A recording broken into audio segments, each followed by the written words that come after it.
Que de la parole de Dieu et nous sommes là pour édifier les corps de Christ.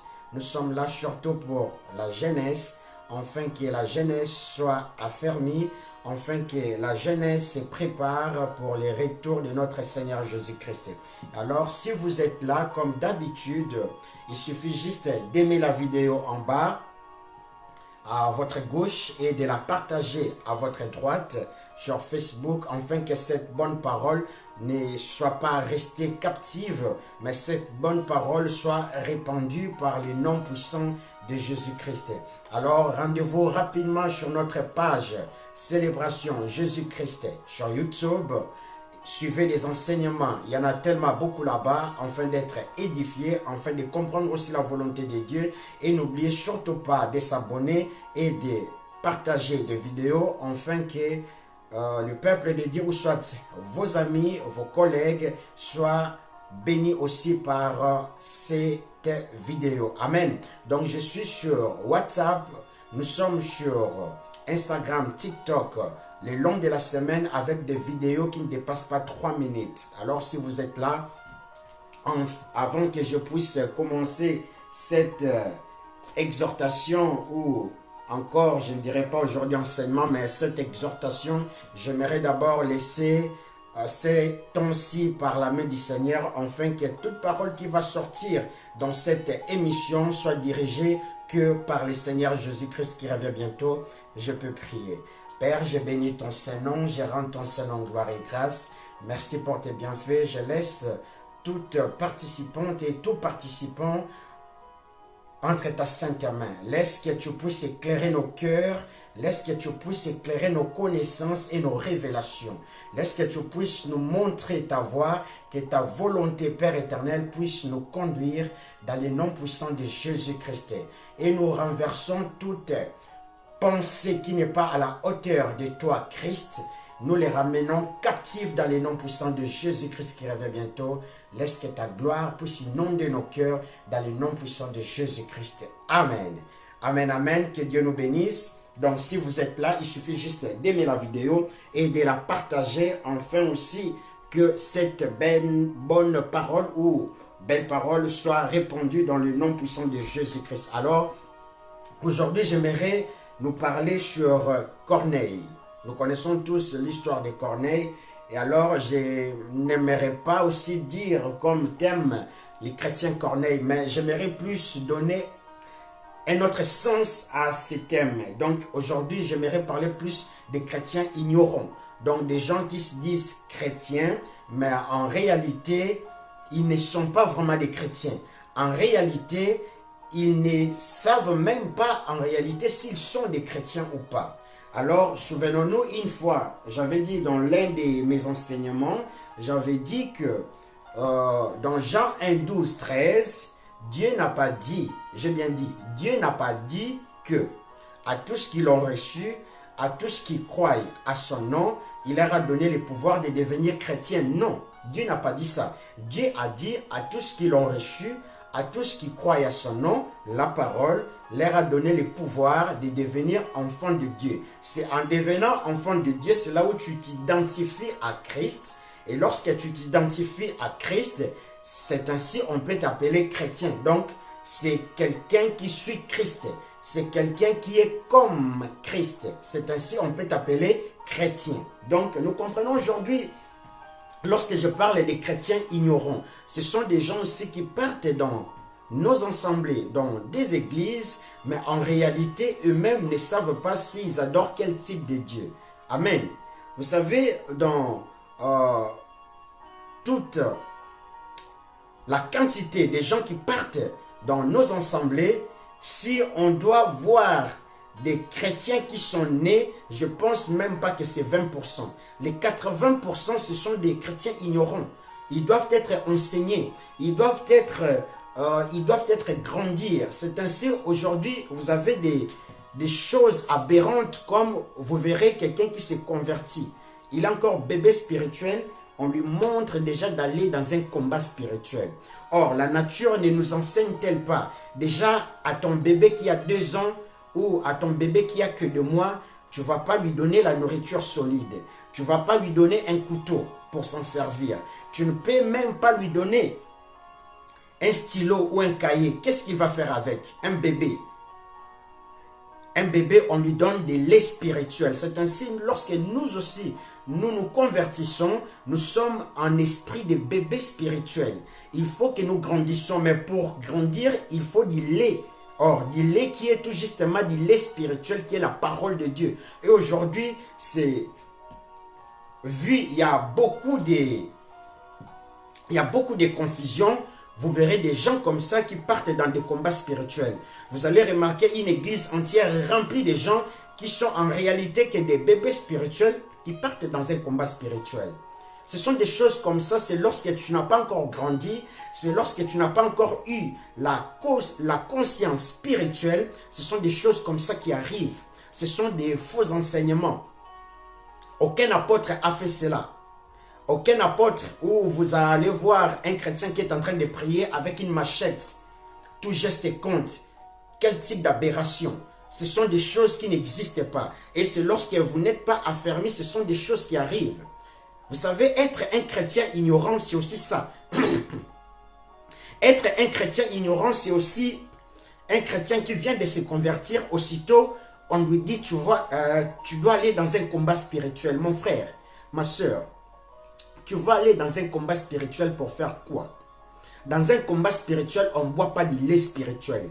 On boit du lait spirituel pour grandir. Maintenant, toi, dans un combat spirituel, tu vas aller faire quoi? Tu es déjà un bébé spirituel. La taille déjà de l'épée te dépasse. La nature ne nous enseigne-t-elle pas? Imaginons, prends ton bébé, tu lui donnes une épée, tu vas voir déjà que la taille de l'épée dépasse la taille de ton bébé. Et c'est ainsi ce genre de choses qui se passent aussi spirituellement. Lorsque tu viens de te convertir, aussitôt on t'envoie dans un champ de combat spirituel et on te donne voire même une épée qui te dépasse en taille. C'est l'épée voire même qui va te tuer. Ce n'est pas les faux esprits là qu'on prétend aller faire un combat spirituel qui va te tuer. C'est l'épée qui va te tuer. Parce que nous devons savoir que la parole de Dieu a une double. C'est comme une épée qui a double tranchante. Donc, lorsque tu t'en serves mal, c'est la parole de Dieu qui va te détruire. Amen. C'est ainsi, Dieu ne donne pas cette parole aux gens qui ne sont pas encore affermis, aux gens qui ne sont pas encore morts en eux-mêmes, aux gens qui ne grandissent pas. Amen. Je pense que vous êtes d'accord avec moi. Un bébé, vous ne pouvez pas laisser tout à la portée d'un bébé. Et c'est comme ça ce qui se passe aujourd'hui dans nos assemblées, dans nos églises. Des gens qui sont des bébés spirituels, on laisse des choses par-ci par-là d'une manière spirituelle et aussi sans les discernements. Au lieu de chercher les laits purs qui est la parole de Dieu pour grandir, comme je suis là, lorsque tu grandis, c'est là où tu as tes décisions. Si tu dois aller combattre, si tu dois faire ceci ou cela, c'est toi-même qui le sais. Mais lorsque tu es bébé, tu décides de quoi? Tu décides seulement d'une seule chose, qu'on te donne les laits maternels. Et aujourd'hui, les chrétiens ne désirent plus les laits maternels. Aussitôt, il s'est converti, aussitôt, on lui met sur ce chemin-là. Aller combattre qui? Jésus-Christ déjà a combattu, il a déjà gagné. Toi, tu vas lutter. Or, celui qui lutte, c'est celui qui a la conscience en lui, il a déjà la victoire. Amen. Souvent, les gens qui partent combattre, c'est pour chercher la victoire. Or, si tu cherches la victoire, sache-le bien que tu ne cherches pas la victoire dans Christ. Tu cherches peut-être la victoire hors du Christ. Or, chercher la victoire hors du Christ, tu ne sais pas l'avoir. Tu n'es pas si fort que Satan. Non, mon frère, ma soeur. Les gens qui luttent, ce sont les gens qui connaissent. Ce sont les gens qui ont compris ou soit qui ont amené la maturité. Ce sont des gens qui ont, en premier temps, ils ont d'abord bu les laits spirituels. Ils ont grandi. Et c'est ainsi maintenant, ils savent que nous devons lutter parce que nous avons une victoire déjà en Christ. Amen. Et aujourd'hui, faute de ce genre de choses, on voit n'importe quoi. Que Dieu nous bénisse. Alors, avant que je puisse continuer, avant que je puisse développer, j'aimerais d'abord nous lire cette belle portion des Écritures dans les Actes des Apôtres au 10e chapitre, 44e verset jusqu'au 45e verset. Alors je vais prendre juste, pas beaucoup, juste un verset, mais je vais les décortiquer et nous raconter en fait l'histoire dont parlent ces versets. Amen. Donc je suis bien dans les Actes des Apôtres 10, 44 à 45. La Bible dit: pendant que Pierre prononçait ces mots, l'Esprit Saint descendit, soudain, sur tous ceux qui écoutaient la parole.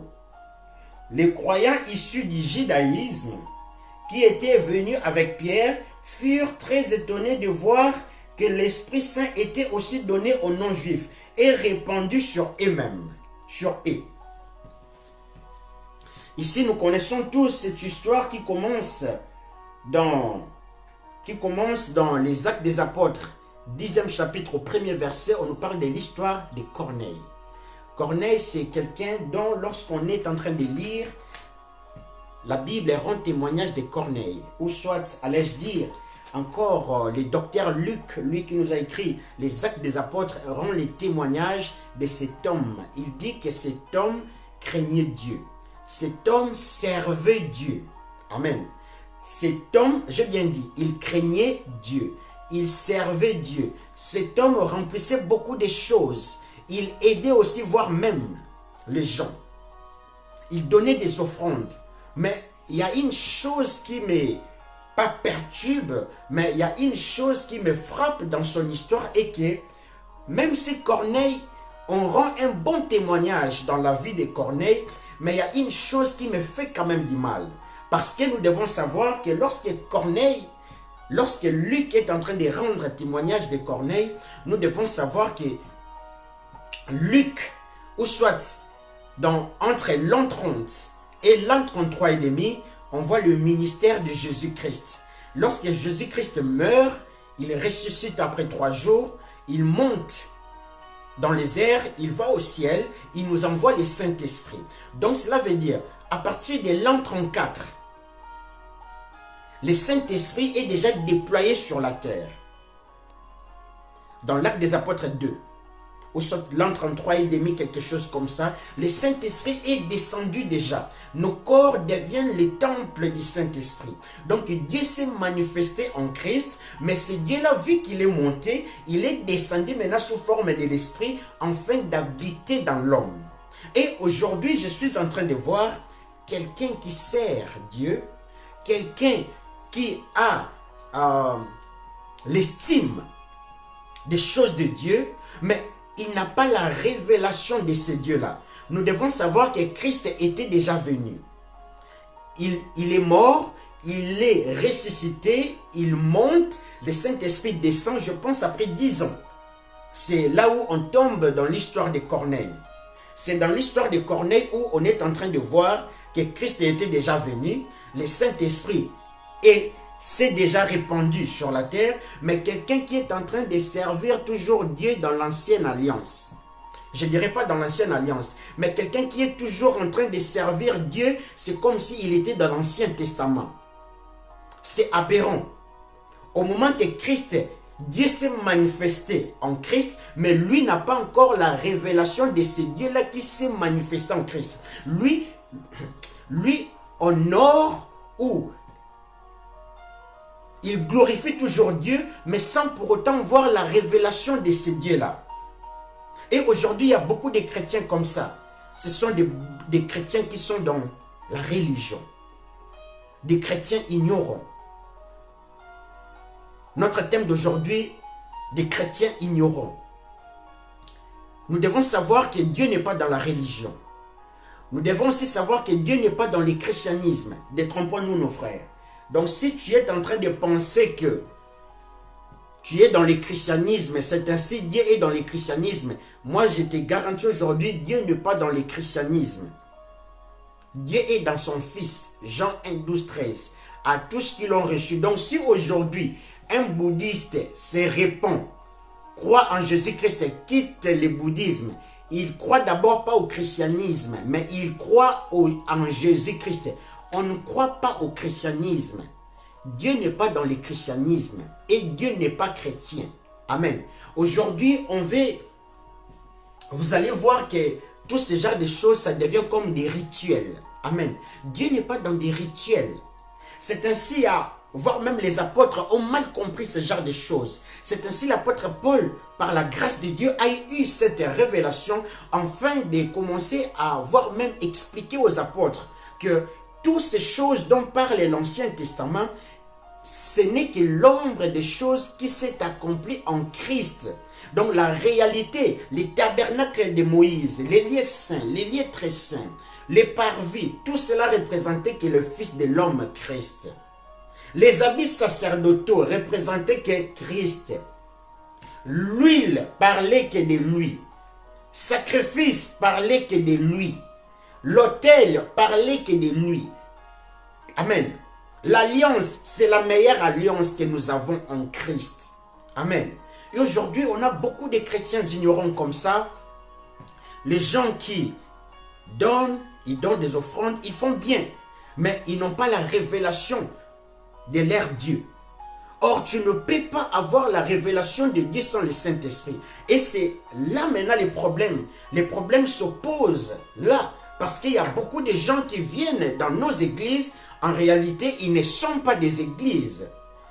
J'avais dit dans l'un de mes enseignements, il suffit juste de voir dans des vidéos, pour qu'une église dite locale soit une église locale, il faut que les gens qui sont des églises avec E majuscule se réunissent, c'est eux qui forment l'église. Mais admettons maintenant qu'il y a 50 ou 100 personnes se réunissent, ils prient, mais en eux, ils n'ont pas le Saint-Esprit. Donc cela veut dire, cet endroit-là n'est pas une église. Donc cela veut dire, ça peut devenir aussi une secte. Amen. Sans le savoir. Et toi, tu penses en train de prier, or tes prières sont converties en incantation. Amen. Il y a des chrétiens beaucoup comme ça. Donc, tu ne peux pas dire, tu ne peux pas avoir la révélation de Dieu sans le Saint-Esprit. C'est le Saint-Esprit qui te donne la révélation de Dieu. Or, tu ne peux plus, à nos jours, tu ne peux plus connaître Dieu d'une manière directe. Pour connaître Dieu, c'est Dieu-là qui est invisible, tu dois le connaître par le Fils. Car le Fils qui est le reflet de sa gloire, l'empreinte de sa propre personne dans son exactitude, c'est le Fils qui est palpable. Or, ce Dieu-là, comme dit Hébreu, ce Dieu-là est invisible, mais il s'est manifesté par Christ. L'empreinte de ce Dieu qui est invisible. Donc, l'homme ne peut pas voir Dieu. Mais ce Dieu-là, par son pouvoir, il s'est manifesté par sa puissance qui est Christ. C'est ainsi, quand tu veux voir Dieu, il suffit juste de regarder Christ. Tu as vu Dieu. Et aujourd'hui, il y a beaucoup de gens qui n'ont pas la révélation de Christ. Il y a beaucoup de gens qui parlent de Dieu, mais ils n'ont pas déjà... Celui qui te révèle au fait Dieu, c'est le Saint-Esprit. Le Saint-Esprit va te révéler Dieu sous cette forme. Le Saint-Esprit ne va pas te révéler Dieu directement. Attention, frères et sœurs, lorsque tu vois un esprit commence à te révéler Dieu sans passer par Christ, sache-le que ce n'est pas déjà le Saint-Esprit. Il y a un problème. C'est pour cela aujourd'hui, beaucoup des enfants de Dieu n'ont pas le discernement. Le Saint-Esprit a un seul objectif. L'objectif principal du Saint-Esprit, c'est d'enseigner, c'est de nous enseigner, c'est de nous montrer Christ. Et en regardant le Fils, Christ, nous comprenons le Père. Amen. Et aujourd'hui, lorsque vous regardez sur YouTube, il y a, voire même les gens qui adorent le Saint-Esprit. Quel type d'esprit là? Saint-Esprit a un seul objectif. Il nous montre la révélation du Fils. Ce n'est pas le Saint-Esprit qui est mort à notre place. C'est Jésus-Christ qui est mort à notre place. Donc le Saint-Esprit descend pour nous montrer Christ. Maintenant, si toi tu n'as pas le Saint-Esprit, tu peux prier. Ainsi tu seras comme Corneille. Lorsque tu n'as pas le Saint-Esprit, et j'aime cette évaluation, la Bible dit au 44e verset du 10e. Chapitre des Actes des Apôtres, la Bible dit, pendant que Pierre prononçait ces mots, l'Esprit Saint descendit soudain sur tous ceux qui écoutaient la parole. Donc, on comprend que Corneille n'avait pas encore l'Esprit. Corneille n'avait pas encore le Saint-Esprit. Même s'il faisait des biens, même s'il priait, par la grâce de Dieu, Dieu a envoyé quand même l'ange. Enfin que ce que Corneille prétendait à connaître comme vérité n'était pas une vérité. La vérité se cache par le Fils. Or, pour comprendre la vérité, il faut que le Saint-Esprit t'ouvre les yeux. C'est ainsi la première des choses lorsque Pierre prêche, ce n'est pas d'abord Corneille. Corneille n'a pas d'abord compris Christ. Il ne peut pas comprendre Christ sans le Saint-Esprit. C'est ainsi le Saint-Esprit doit d'abord descendre, faire son action, afin que les yeux de Corneille puissent voir la révélation de Dieu par Christ. Ma prière d'aujourd'hui est que tu ne sois plus dans la distraction. Ma prière d'aujourd'hui est que tu aies la révélation de ce vrai Dieu, Jésus-Christ de Nazareth. Pas de Dieu là où parfois tu tâtonnes, ou parfois, j'aimerais dire une chose. Il y a beaucoup de chrétiens qui pensent qu'ils sont des chrétiens, mais qui ne sont pas des chrétiens. Ma prière est que Dieu puisse commencer à vous ouvrir les yeux. Il y a beaucoup de chrétiens qui pensent comme s'ils sont des chrétiens dans la chair, mais spirituellement, ils ne le sont pas. Je vais les coder, ce que je vais dire. Vous voyez la descendance d'Ismaël. La descendance d'Ismaël, nous connaissons tous, ils adorent un Dieu. Donc, quand je dis la descendance d'Ismaël, nous comprenons directement si je parle au fait de quel type de religion. La descendance d'Ismaël, spirituellement ou physiquement, ils adorent un Dieu. Et ces dieux-là, ils ne les cachent pas. Dans leur temple, on les voit aussi au-dessus de leur temple. Ils le mettent. Mais aujourd'hui, il y a beaucoup de chrétiens qui adorent ce type de dieux-là, sans qu'ils sachent. Donc cela veut dire, par conclusion, il y a certains chrétiens qui sont aussi de la descendance d'Ismaël sans le savoir. Ils adorent ces dieux-là en esprit. Il faut que Dieu puisse t'ouvrir les yeux pour que tu commences à voir ce genre de choses. Que Dieu nous bénisse. Je continue. Je prends les Actes des Apôtres 8 au 27e chapitre, au 27e verset. Donc, Actes des Apôtres 8, 27e verset. Nous connaissons tous cette belle histoire de Philippe l'évangéliste lorsque ils ont été choisis, donc les 7, ils ont été choisis, Étienne, Philippe et les 5 autres. Lorsque ils ont lapidé Philippe, Étienne, les saints, lorsqu'ils l'ont lapidé, il y a eu la persécution dans l'église de Jérusalem. Et alors, il y a eu une débandade, les gens se sont dispersés. Il y a eu seulement les apôtres qui sont restés dans l'église de Jérusalem. Mais parmi les 7, donc le 7e est mort, Étienne. Mais le 6e, Philippe, dit l'évangéliste, lui descend à Samarie. Alors, avant que je puisse continuer l'histoire, j'aimerais d'abord nous lire ces versets. Donc, je suis bien dans les Actes des Apôtres 8, au 27e verset, qui nous dit la parole de Dieu. Immédiatement, il se leva et s'est mis en route. Au même moment, arrivé un haut dignitaire éthiopien. Il était venu à Jérusalem pour adorer Dieu. Amen. Donc ici, on est en train de voir lorsque Philippe l'évangéliste descend à Samarie, commence à évangéliser. Lorsque vous lisez vraiment l'Acte des Apôtres 8 du début jusqu'à la fin, on voit qu'il y a eu des guérisons, il y a Simon le magicien qui s'est converti, il y a eu encore des renforts de l'église de Jérusalem, je pense Pierre avec Jacques ou Jean, si je ne me trompe pas, ils sont descendus pour épauler l'œuvre du Christ, et pour épauler l'évangéliste Philippe. Pendant que l'évangéliste Philippe manifestait la gloire de Dieu donc par des conversions des âmes, pendant qu'il prêchait, il y a eu des conversions à partir, je pense, du 36e verset ou soit à partir du 27e verset, un ange du Seigneur apparaît à Philippe pour lui dire « Arrêtez d'évangéliser à Samarie, tu vas prendre une route déserte. » Et alors, nous comprenons maintenant pourquoi Philippe doit prendre une route déserte. Alors, on nous donne cette information dans Actes des Apôtres 8, 27. La Bible dit « Immédiatement, il s'éleva, donc Philippe obéit à la voix du Seigneur par un ange.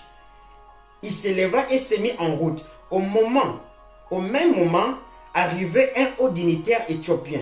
Il était venu à Jérusalem pour adorer Dieu. Bon, aujourd'hui, ça ne sera pas partie de mon sujet, car on va en parler peut-être un autre jour. Donc, on voit cet Africain qui est Énique l'Éthiopien, le noir, qui quitte son continent africain pour aller adorer Dieu en Jérusalem. Amen.